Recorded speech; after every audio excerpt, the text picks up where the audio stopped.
Yeah, that's right, this your boy Bun B reppin' UGK for life. We getting it in, Blow magazine, nigga. This how it goes down.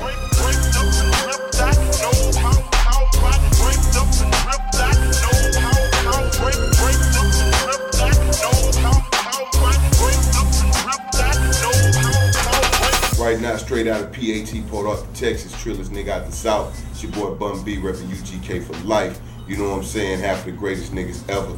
For the South go, I run now. As far as UGK is concerned, the group started back in like 91.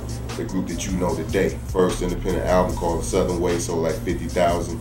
You know what I'm saying? We got signed to Job in 92. And shit, the rest is history. It really wasn't until we started seeing people like OG Style, Roy Flush, and the Ghetto Boys out of Houston actually making that shit, making noise in the game, and we realized that being from Texas, we could do that shit, and that shit would be accepted, you know what I'm saying? So at that time, that's when niggas really started picking up the pen and, you know, trying to make the little demos and little shit at home and shit like that. Being a nigga in the game this long, for one, is an accomplishment. You know what I'm saying? Just the fact that I can still be around making music that niggas buy. You know what I'm saying? 13 years after I started this shit. Niggas actually take that shit to heart, build their life around that shit, you know what I'm saying? And make careers out of their life based on, or make successes out of their life based on the shit that I spit on the record.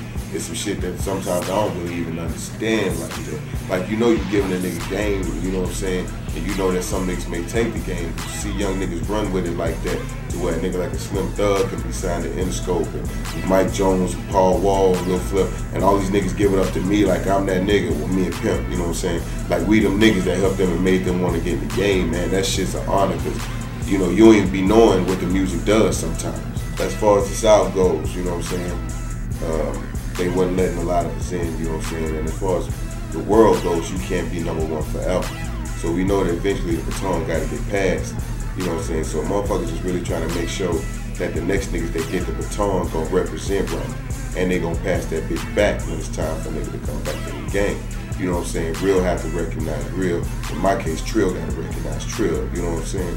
We ain't haters down south, you know what I'm saying? If the next niggas up the bat ain't from Houston or even ain't from Texas, man, let them niggas in the game, man. If they gon' rep right, they gon' keep it trill, you know what I'm saying? Why not let them niggas represent shit? I ain't from Houston, I'm from Port Arthur, Texas.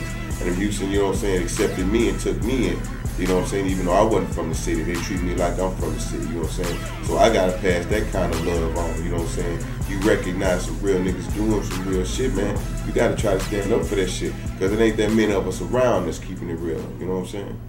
People in my area, you know what I'm saying, want to be accepted by people on the West Coast or the East Coast.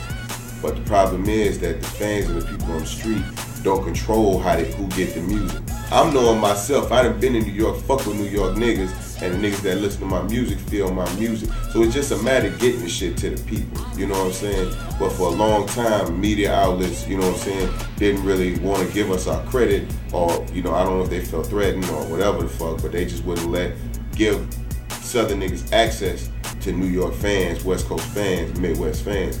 So it wasn't just a matter of a nigga like myself getting out there, grinding and taking my music from city to city, hoping and knowing that people gonna feel that shit. Then niggas from those cities to stand up and be like, yo, y'all niggas hating, them niggas real, you know what I'm saying? And there's a lot of niggas that stood up and did that shit, you know what I'm saying? Jay is probably just the biggest name, you know what I'm saying, as far as that goes, and was able to give us the biggest look. Ain't no real difference from a Houston nigga than a Brooklyn nigga, just than the corners we standing on.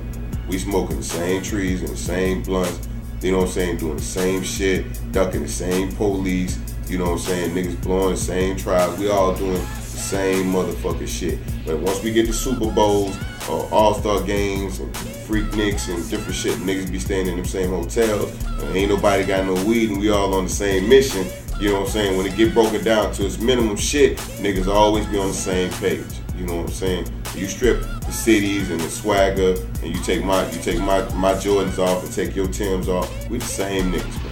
That's right, we want to thank you for fucking with us. Blow Magazine, this issue number 6. Be on the lookout for number 7 on stands real soon. It's gonna be triller than this. I know it's gonna be hard to do because I kept it real trill. Thanks for fucking with me and my niggas from Blow Magazine, man. Keep it locked, niggas. The trillest DVD magazine you ever gonna see, man. I'm telling you right now.